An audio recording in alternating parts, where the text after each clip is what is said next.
Question एक particle है जिसका मास m दिया हुआ है, इसका चार्ज q है, small q। It starts from rest और it moves in an electric field जिसका वैल्यू दिया हुआ ई नॉट आई कैप। अब ये ट्रेवल करता है x distance in the field long x axis. तो काइनेटिक एनर्जी पार्टिकल का क्या होगा, हमें ये कैलकुलेट करना है। इनिशियली पार्टिकल रेस्ट पे था, यानी पार्टिकल का इनिशियल वेलोसिटी हो जाएगा 0।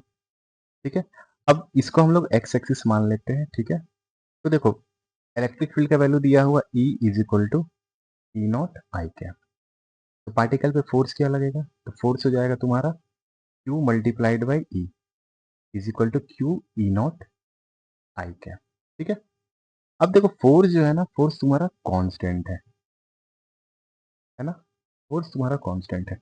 तो वर्क डन क्या होगा, वर्क डन मान लेते हैं ऑब्जेक्ट का डिस्प्लेसमेंट हो जा रहा है x। तब यहाँ से यहाँ तक ये आ गया है ना, ये बोल रहा है ना ट्रेवल कर रहा है डिस्टेंस x। तो वर्क डन क्या हो जाएगा, सिंपली तुम्हारा F डॉट आर वेक्टर। अब देखो फोर्स और डिस्प्लेसमेंट दोनों सेम डायरेक्शन है, तो सिंपली हम लोग लिख सकते हैं इसको F मल्टीप्लाइड बाई एक्स। ठीक है, F का वैल्यू यहाँ सब्सटीट्यूट कर देते हैं, तो Q ई नॉट। तो देखो मेरा जो नेट वर्क डन होगा ना इलेक्ट्रिक फील्ड के कारण, उसका वैल्यू हो जाएगा Q ई नॉट एक्स। अब देखो according to work energy theorem, जो कि हम लोग 11th क्लास में पढ़े हैं।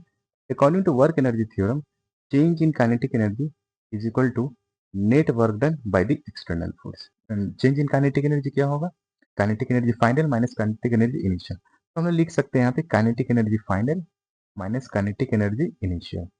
अब काइनेटिक एनर्जी इनिशियल देखो जीरो होगा, क्योंकि पार्टिकल जो है ना वो स्टार्ट किया है रेस्ट से।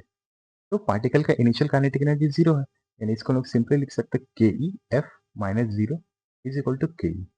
तो देखो काइनेटिक एनर्जी का वैल्यू हो जाएगा simply net work done by the external force, जिसका वैल्यू है मेरा q E naught multiplied by x.